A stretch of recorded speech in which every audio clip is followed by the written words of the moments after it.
Welcome, everyone. Yes, you're seeing us twice in 1 week. We did the episode last night, reviewing a couple of nights ago now, reviewing the Collingwood game, but it is a special week. And we've got a very special guest joining us for the second time this week. Jules joins me tonight. How are you, Jules? I think it's only been, a day on since the big humiliating loss. But, looking forward to obviously Friday night and looking forward to this conversation that we're going to have with our special guest, to be honest. It's been a long time coming, I'd say. It's been in the works for a few weeks. It has, and we've been very excited to get him on. So he needs no introduction, but we've got a little something here to introduce him. So let's get this rolling. Metres out from the Carlton goal. Rhys-Jones picks up on the left foot, shoots toward goal, and the umpire watches it go overhead. Got the kick in the nick of time. Timberbush up against Rhys-Jones. Certainly moving the ball a lot quicker than. There's where Rhys-Jones with a crackerjack mark. No, he might get 15 metres here. They're going to lose this. The Swans are not careful. There were 3 or 4 great tackles. Rhys-Jones flies. Oh, what a mark! Rhys-Jones, great grab. Favourite Hawthorn into the second quarter by 13.5 minutes. Rhys-Jones has got a chance to score a goal here. A long shot, and look at this one go. It's a goal. Get a finger to it. There he's there on hand, but he couldn't take the ball away. And the two blondes are having it off. Someone's got away. Yes, it's on the bottom of the pack. Everyone rushed in the umpire. Not before he goes over the top looking for Francisco. He's been reported.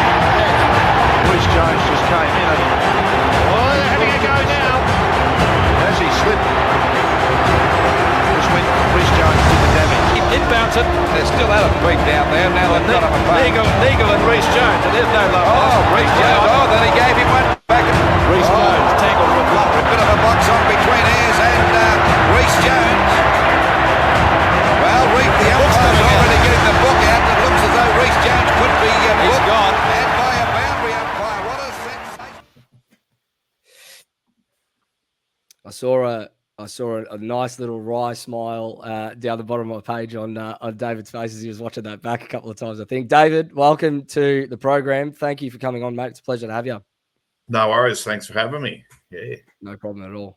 We are going to get into your little snippets in there that were all interesting. I'm glad you showed some bits that I could play anyway. So yeah, absolutely. Look, goals and different stuff. So yeah.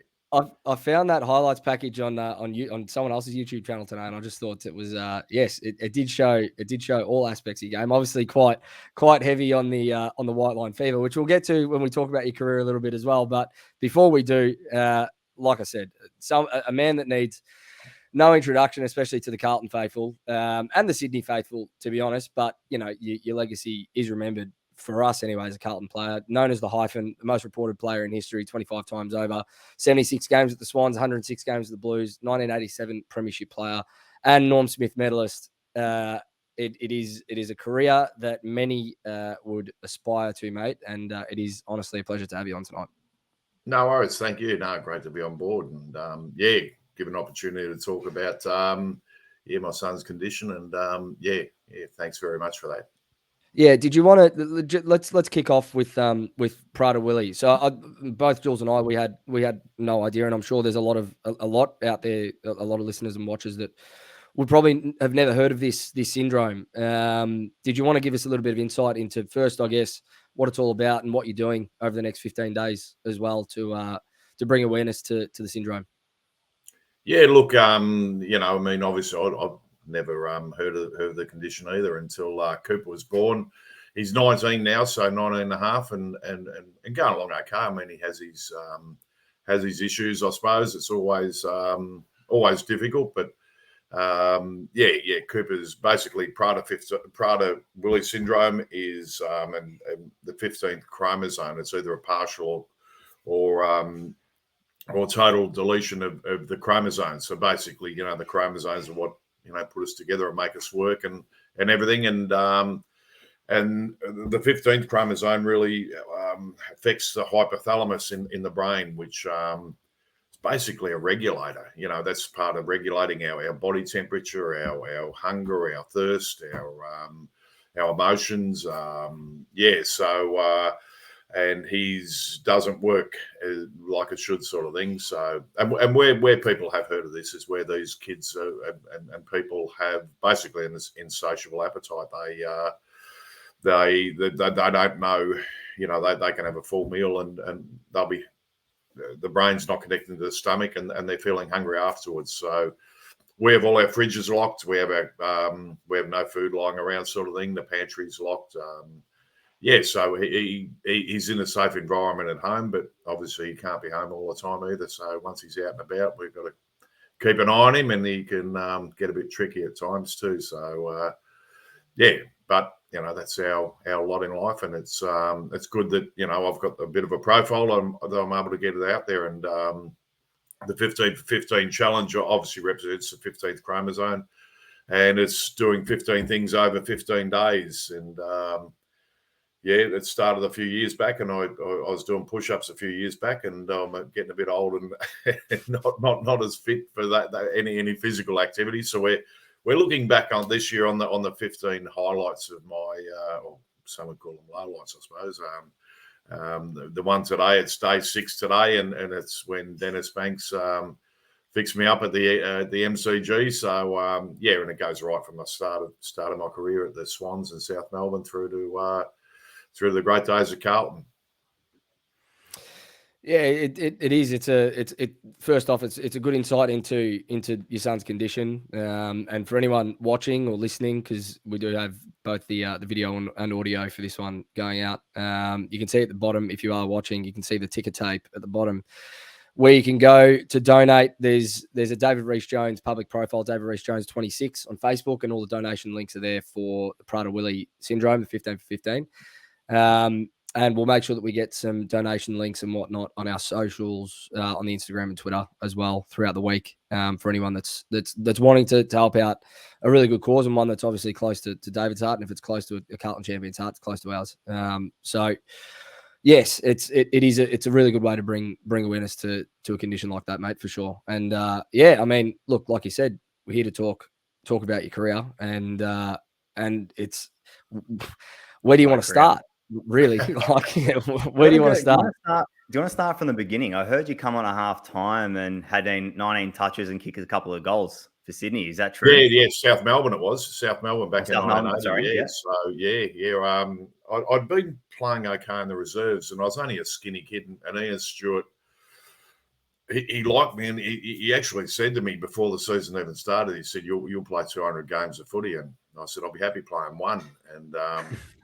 And he played me in the reserves for the first 5 weeks, and I thought I should have got in the week before. They actually promoted like Greg Smith, who was better known as the Iron Man back in that day, with all the taping that he had on him. But and Smithy played the week before I did, but before the match, Stewie actually said to me, he said, "I'm not putting you on till half time." He said, "We could have 5 or 6 injuries, and you won't be coming on. I'm going to protect you and give you half a game of footy." So I got out in the wing, and to be perfectly honest, I don't know who I played on that day, because they didn't show me much respect, and I was able to run around and gather 19 possessions and kick a couple of goals, and South Melbourne won that day, and they weren't.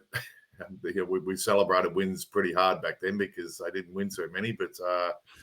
It was great to be part of in your first game. And, I remember after the game, a guy walked up and shook me hand. And when he took his hand away, there's a $50 note there. And I looked at it, I'm thinking, geez, how long's this been going on? And straight on the bar that went. So, I think I was only getting $80 a game then. $80 right. For game. So, So different times. Definitely a different era compared to what we were talking about at pre-show, in terms of we watched your highlights package before you came on as well, and we were just saying, it's just a different game, different era. Compared to some of the obviously some of the cash that gets thrown around these days for some of these players, but we were both born early 90s, mid 90s, and sort of didn't get to see a lot of that, 70s and 80s and the real footy that my dad and Jules's dad, that they tell us about, that they grew up watching. And it was met like you went and you were watching men that just wanted to win games of footy. And it was not, it really, that's all it boiled down to, was winning games of footy and going out there. So yeah, definitely different to what we're used to these days. Yeah, look, and it was tough out there too. I mean, you had to put your nose over the ball and keep it over there and look after yourself and protect yourself. But yeah, it was a tough game, but it was it was a different game to what they're playing now, and with all the rule changes and the way the game's sort of set up now, and everyone's sort of flooding back, and it's different. And I'm glad I played in the era I did, because it was good fun back then. How do you think you'd fare, just before we get into a few more memories, how do you think you'd fare with the current tribunal system, mate? Well, no, to be perfectly honest, I'd like to play these days, because, when back, when I started, there would have been only two matches that would have been taped over the course of the weekend. So 4 matches weren't taped, so which worked in my favour at the tribunal at times, because you could either use the vision. If they had vision, you could use it or not use it, because it wasn't fair, because not every club got put on weekly sort of thing. So yeah, it worked in my favour a few times, but yeah, it was great days on and off the field. It was fantastic. It just really was good footy. We'd go out there and we'd hit it hard. And you talk about now, I mean, the one thing I'd love about now is you could just go and play footy. I mean, back, I mean, I had a reputation that I was a bit of a hothead, and so naturally the coaches would send players out and they'd be niggling you, they'd be pinching you, and just crappy things behind the play and that. But that if you're playing today, you wouldn't have to worry about that. You just go and play footy and forget about the rest of it. So there's certain things I wouldn't mind about today's footy, but certain things, yeah. I mean, I must admit that yesterday I was watching the footy, and I can't remember who it was, and I just yelled out, "Take him out!" And there was an opportunity for one of our players to take him, and Blake turned around and said, "You can't do that these days." I said, "Bloody oath you can. You might pay a penalty at the end, but you still do it." Yeah, no, that's it. Now, so you started at South Melbourne. I think you had two seasons at South Melbourne, and then it was off to Sydney. Before Sydney, yeah. Yeah, and it was off to Sydney as a 19-year-old. Yeah, well, the first year was we played it up in Sydney. We basically lived in Melbourne. It just wasn't set up properly right from the start. And we were Victorians flying in every second Sunday, basically, and playing footy in Sydney. So, and we moved up the following year, but it wasn't, South Melbourne were a team that sat around 8th, 9th, 10th on the ladder sort of thing, and very rarely played finals. So we're a team that, sat around that and was sent up to Sydney, and there's very little support up there for us. And you'd have to go back almost to the death columns to in the papers up there to find anything about AFL or VFL as was then. But you wouldn't see much up there. Yeah, it's definitely different. Obviously, the times have changed in regards to now. You got GWS there. You got a few expansion clubs in there, obviously, in the last 10 years. But now Tassie, next 4 or 5 years, obviously coming into the competition. But what was it like, obviously, moving to Carlton? So what happened in relation to that? Well, how did that all work out? Yeah, back then, we didn't have managers back in those days, and I had an accountant who looked after my affairs. And at the end of 1984, the VFL, in their wisdom, sacked the entire Swans administration. And these are the people we trusted to get us up there, and they basically put their own people in, and they called a meeting up there. The first meeting they had, they told us that anyone getting a rise in their pay next year for 85, you wouldn't be getting, you'd be on the same payments you were in 84. So I went up to them afterwards, because I would have, I would have probably, put a deposit down the house the next year, and in all reality, probably would have stayed up there. But and my contract was going from 30,000 to 40,000 the next year, and anyway, I said to him, I said, "Look, I'm going to turn up and train and do everything, and you're going to pay me what I'm due," sort of thing. And they said, "No, it won't be happening. It's right across the board." I rang my my accountant, and he actually said to me, he said, "Look," he said, "I thought things might not have worked out up in Sydney, so he said, I'll put a clause in your contract saying that if you demand your money at the end of the season and are not paid within 30 days, the contract's null and void." So I said to him, I said, "Look, enact that straight away." I said, let's see what they do. And because we normally got paid in February, March the following year anyway. So I thought, well, it might be a good opportunity to get me money earlier than normal. But they didn't pay within 30 days. And so basically I was a free agent before free agency existed.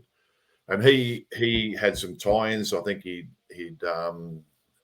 done some accounting work with Wayne Johnson and Jimmy Buckley and a few other Carlton boys. So he had the contact there, and he set up a meeting with Ian Collins, and I met with Ian Collins in the morning. And I actually said to Collo, I said, "Well, yeah, that's all fantastic." They were doing the figures and different things, what my payment was. I didn't really want to be involved in that side of it, and they turned around and I said, "Look, I really need to talk to the coach because, it's going to be up to him whether he wants me to be here or be with Carlton or anything." So we went off, and I got a phone call a few hours later saying that David Parkin was able to meet me at 4 o'clock.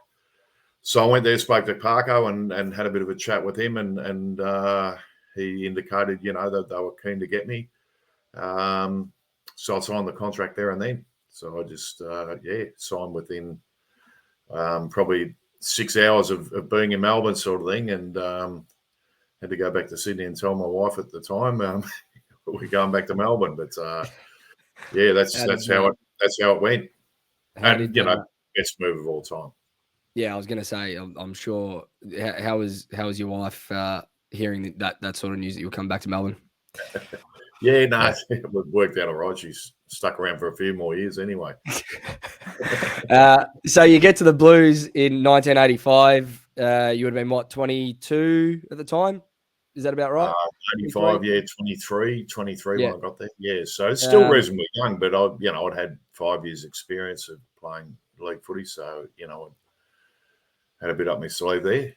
Yeah. And David Parkin's still the coach, obviously, for another year or so. And then obviously Robert Walls comes in as well. And how is that transition to Wallsy from Parko? Obviously, we'll get to 1987. There's a fair bit to talk about there in terms of some highlights and I wouldn't even call it a low light, but we'll get to the Battle of Britain as well after that. But how was Wallsy compared to Parko and some of the other coaches that you've had?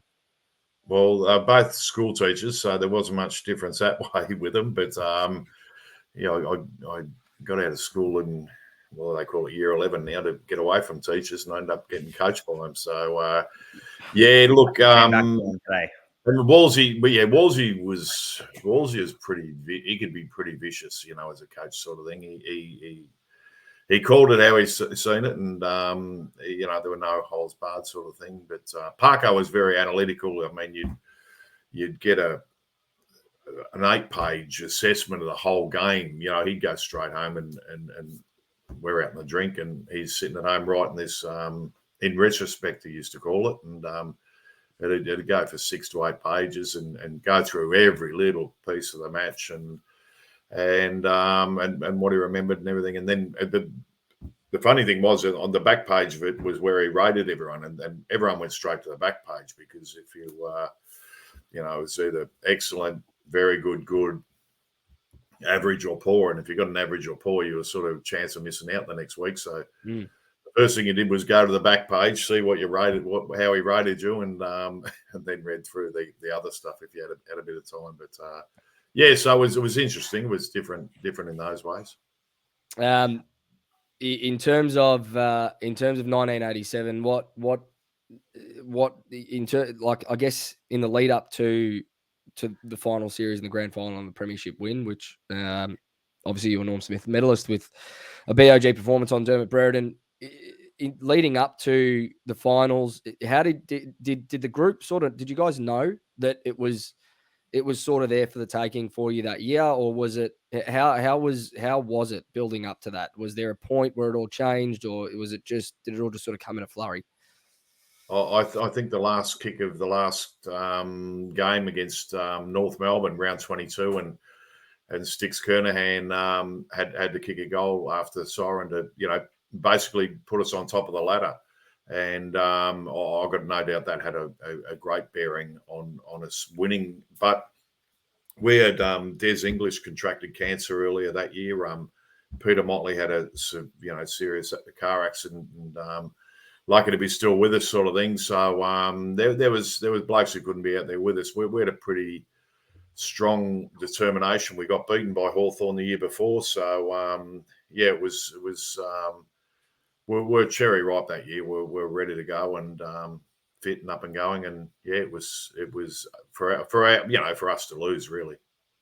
Yeah. In terms of your role Jules. Sorry. Leading into obviously the 87 grand final. I know throughout the course of the year, I was obviously listening to a lot of pundits today. You were playing predominantly wing. Now you did play a little bit down back. In the 87 season as well. How long before the actual 1987 grand final were you aware that you're going to be lining up on Dermy? I went in on the Thursday night, like training was just as normal sort of thing. There were 15,000 people there or whatever, but just went in the rooms and all the eyes sort of turned to me because I was sitting there at centre back on Dermot Brereton, so that was the first I knew of it. As you said, I'd played a lot of, I'd played in the forward line that year. I'd kicked goals. I'd played in the back line. I'd played on a wing. I'd played, I think in my career, I probably played nearly every position on the ground except for ruck or rover sort of thing. And I enjoyed a challenge. So, that was a great challenge that Wolsey had given me. Dermot, probably one of the greatest big game players of all time. So it was the challenge was there and things went well on the day. So it all worked out well. Is it? Well, it definitely went well with walking around with the Norm Smith medal around your neck as well, mate. Is it true that was the first time that you ever lined up at centre half back as a centre half back, like true centre half back? Yeah, I think so. I think I'd played on a back flank a couple of times. John Dorotich normally played centre back, so I did play in the back line a couple of times that year, and then it took a little bit of adjusting to get used to it, but I didn't mind it in the end. It was. You could read the play back there, and I had a bit of confidence in my marking sort of thing, so I was able to get back there and read the play a bit, and it was all right when the midfield was putting some pressure on. It was the best spot to be, but when they were letting the opposition midfield come through, it was a nightmare down there. They'd be able to they'd get a couple of yards on you and be able to take a mark out in front, and there's nothing you could do. So, I saw the good and bad of playing on the back line.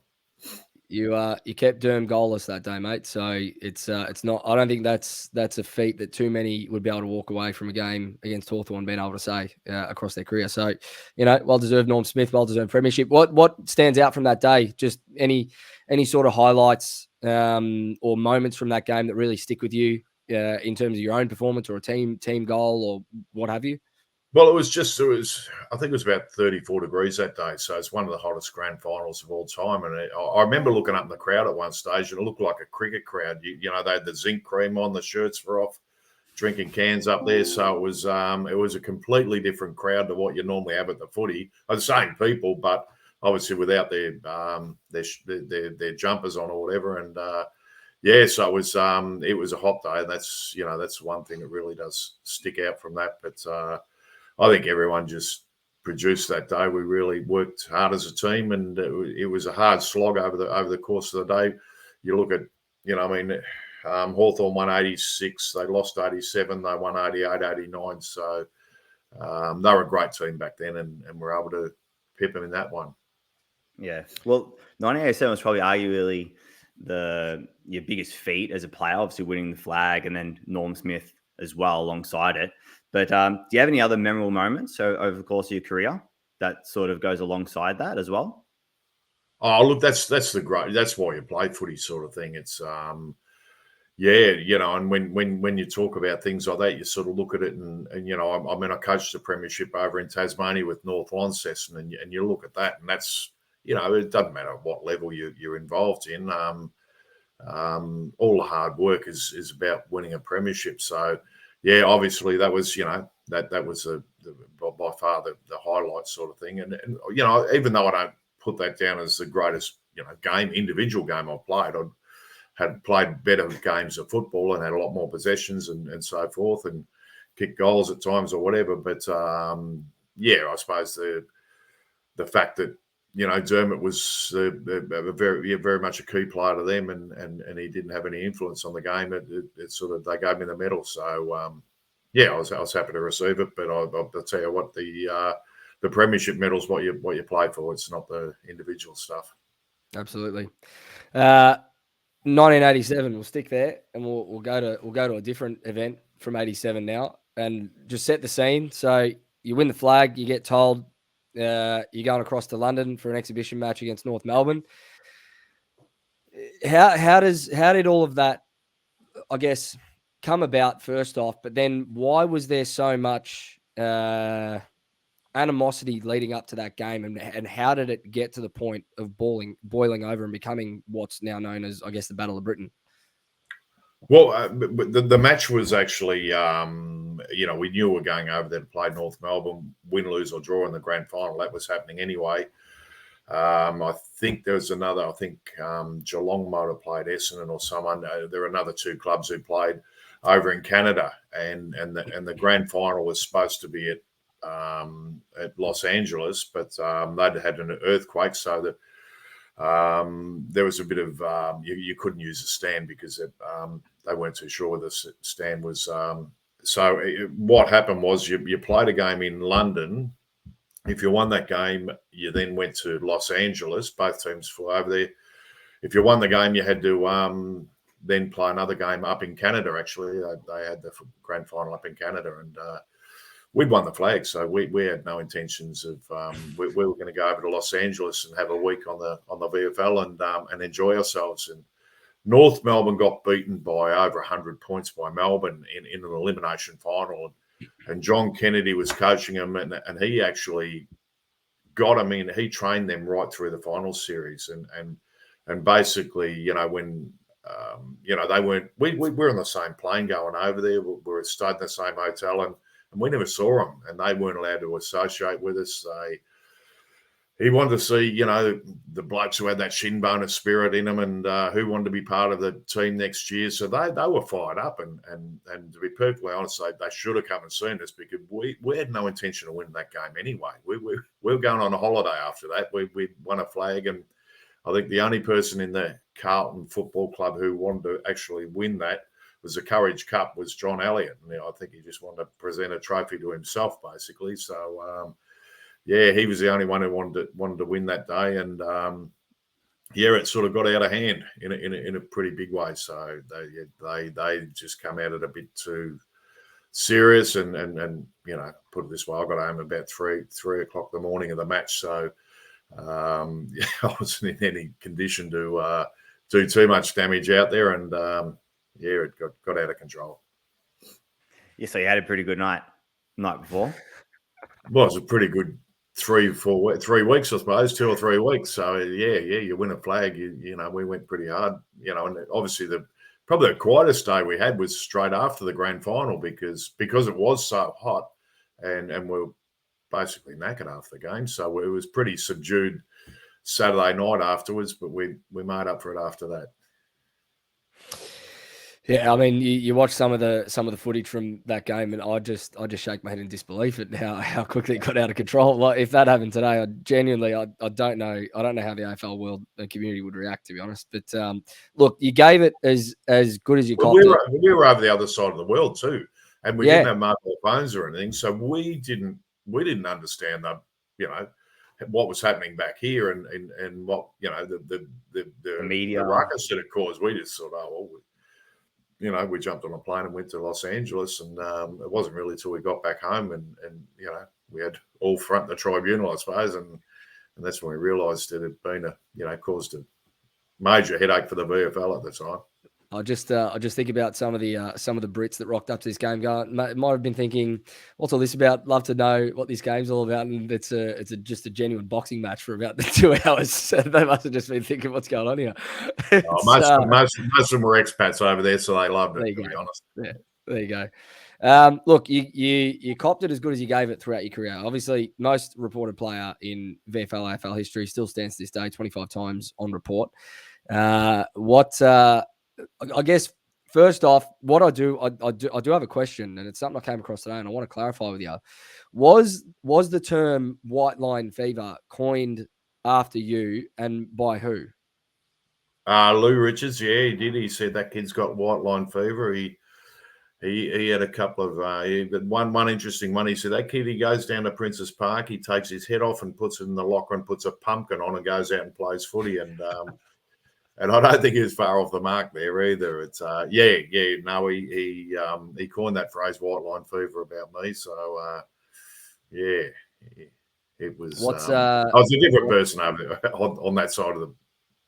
Absolutely, mate. And like we've done it. Obviously, we've got our podcast. We've done about 90 odd episodes now, and we've sort of spoken about recently. Like we'd like to see, I guess, from this current crop of players at the Blues, just a little bit of that, and I guess you got to leave some part of your character in the locker room to be able to get the most out of yourself as a footballer on the field. And different time, obviously, they can't probably go to the lengths that a few of you went in the 80s, but as much as us fans would like to see it, but it's no indictment on a player to go out and really, I guess, toe the line and get a little bit of that white line fever at times. What I guess your first tribunal hearing, was it back in 1981? Is that right? 81, yeah. What was the incident? Do you remember much of it? There were a few incidents that day. I think I got reported for hitting Brent Croswell, kicking Brent Croswell, hitting Crackers Keenan, and whacking the Melbourne Runners. So I got off the first 3 charges and got 4 weeks fit in the runner. So yeah, I think that's fair enough. yeah, but a lot of people. I bring this up a bit, but the runner that day was actually a bloke called Peter Smith, who was Norm Smith's son. Right, so that's not bad. I whacked his kid and won his medal. That's really good. Actually, I didn't realise that. Yeah. 6 years later, I won his medal. Yeah. Speaking about some similarities between obviously your 1987 team, obviously being part of a premiership, premiership team. Do you see any similarities with today's team? Anything at all? As in, just in terms of the players. I think when look, I reckon that the current team we got has got enormous amount of ability. They're devoid of confidence and trust in each other. I think you look at Collingwood and they play a confident style of football. They have a lot of trust in each other to either win the ball, or when they do win the ball, to be able to deliver it properly. They all get on their bike and off they go, sort of thing. And yeah, so no, I don't for that fact. I just think the current crop, through whatever, we've got some blokes who are down on form this year, I suppose, from what they have played in the previous years, and you need your leaders really up and going. And when our top line players are playing their best football, we're bloody hard to beat, But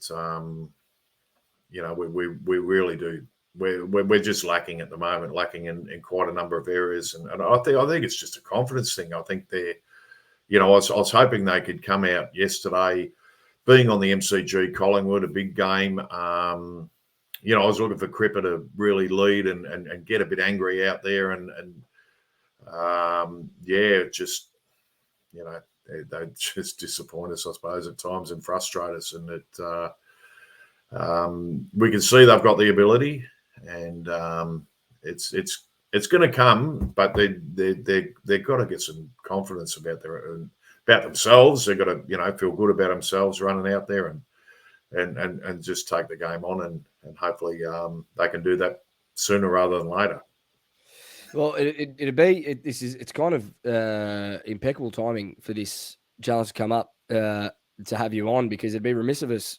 We're coming up to a game on Friday night with both of your old clubs going up against each other in what is, I guess, probably a season-defining match for both. Obviously, you're a Carlton man through and through, and you're back in the blue. So, you know, what are you looking for on Friday? And I guess if we, in the case that they can't get up and they can't find, I guess, that confidence quickly in a quick 5-day turnaround, what does it sort of mean for the rest of the season for these boys here out? Well, put it this way. I mean, the Swans are pretty well depleted at the moment, and they're struggling. I mean, they struggled to beat North Melbourne on the weekend. So we should go up there and have a comfortable win, but that's not going to get us anywhere, really. I mean, you know, we really needed to get out against Collingwood and show a bit of fight, and we didn't do it. So we don't want to be, you know, a bunch of downhill skiers who go and belt up the teams who have got a heap of injuries and are depleted, and then come out against the good sides and not show too much. So it's I just really hope that you want them to put a good 4 quarters together. I think we should win every quarter this week, you know. But we're in a situation where they've got to get some confidence in each other and get some system, especially going into the forward line, you know, transitioning from defence through the middle to the forward line. We look slow and you know, I think it really is a confidence thing. I think they've just lost their confidence and their trust in each other and even their trust in themselves. And it's bloody frustrating. I know that, being a Carlton supporter, and I was there yesterday too. So I've been to most of the games this year, and I'll be up in Sydney this week too. So I'm heading up there, and it's look, it should be a good win for us. You know, they should be able to dominate the game really, and you know the Swans are pretty well depleted at the moment, and especially in their back line too, which is going to give Harry and Charlie a pretty free run really. But I'd like to see a bit of grunt in there as well. Yeah. Do you get back to the club much? Yeah, I'm involved with the past players. So, I got involved. We had a group. We got together.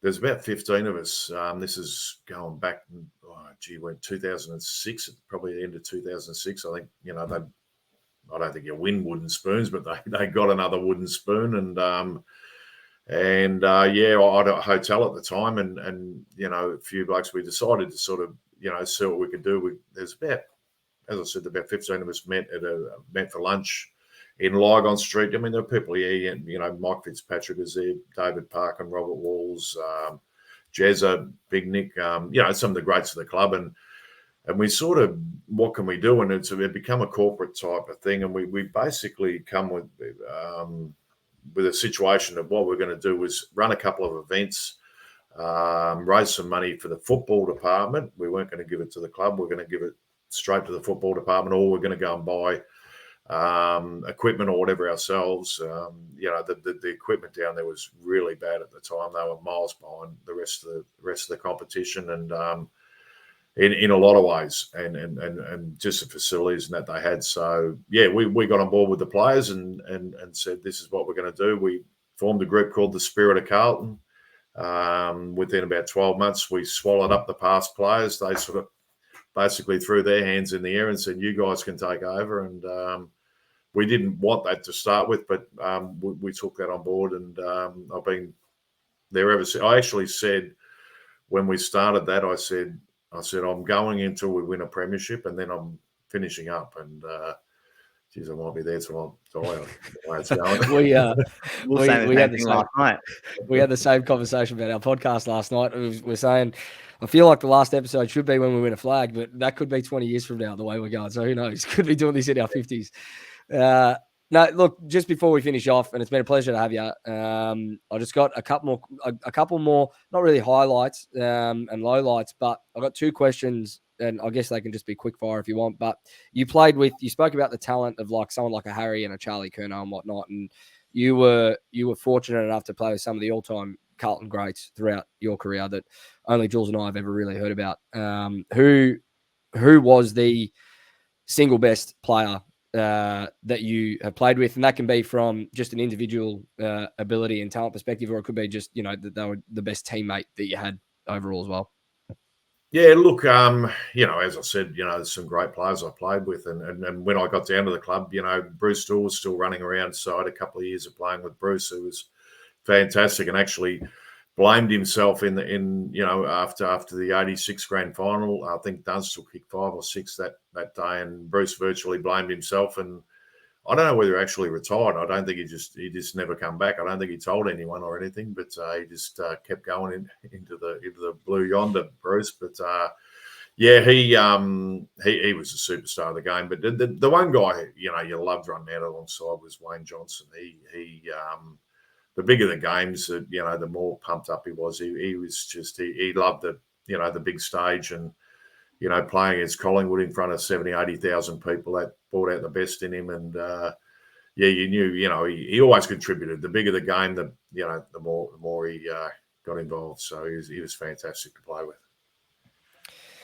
Favorite memory outside of '87? I know you kicked a couple of bags of 5 or 6 here and there. I think one was against. I think your highest haul was against West Coast potentially, where you might have kicked 6. But what's your fondest memory outside of '87 and the Norm Smith? Oh, I think the greatest thing is the mateship and that. The one thing is, and we're lucky enough we meet up. On and being involved with the past players side of it now, I get to see quite a few of the players and even the older players and the younger players now, but. I just think the friendship and the mateship and the camaraderie you had back in those days is what made it all so special, sort of thing. And you can catch up with blokes you haven't seen for 5 or 6 years or more, and it's like yesterday. You just pick up where you left off, sort of thing. And there's very special friendships and bonds that are created through football. If you could pick one player to play with, if you could pick one player from the crop of players that you've played with, who would it be to play in this side at the moment, you'd think? Playing this side, I'd probably have to say Jono again, or it's you need real leaders out there. I mean, a Kernahan would be fantastic out there for him. We've got some, highly talented forwards, but Sticks just led by example. He did all the hard work, did all the bullocking. He worked his butt off and had blokes jumping all over him, but and just brought the ball to the ground for the smaller players or whatever. So look, there's probably too many to sort of say, but you'd look at they really need some real leadership out there, it's funny. You start thinking about things. You'd love a Justin Madden out there to give us first tap at the ball and a few other things. So there's quite a few players who you'd like to see out there. But look, it's their turn. They're going to get it right, and they've got to they're going to turn around pretty quick too. And the thing about footy is it can turn. It can turn quickly.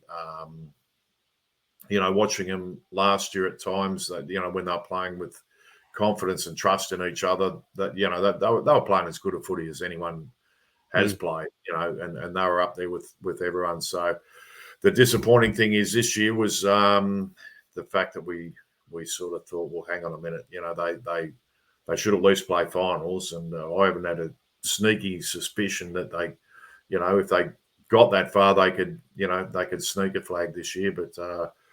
They're a long way off it at the moment, unfortunately. So let's hope they can get there and pretty soon. Yeah, absolutely. Let's hope they can turn it around this Friday against your old mob as well. David, thank you for joining us. It's a good note to end on, and you're too humble, because if Jules had have asked me which player I genuinely think we need at the moment, someone with a bit of aggression, like the hyphen himself, you're too humble, mate. But it's been a pleasure having you on. Just before we leave, just a reminder for everyone that has tuned in.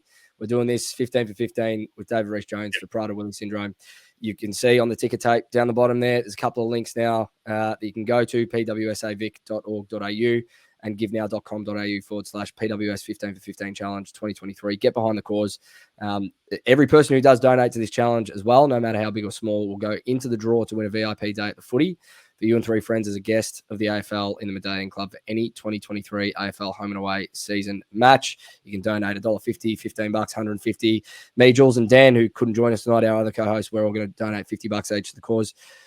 Ourselves, David, it's been an absolute pleasure, mate. I hope that doing this and that we can provide some sort of we can provide something to bring some sort of awareness or more awareness to the Prader-Willi Syndrome. Best of luck to yourself. Best of luck to your son. And let's hope that we can all get behind this one. No worries. Thanks very much, guys. All right, go the Mighty Blues. Thanks for your time. Up the Baggers. Yeah.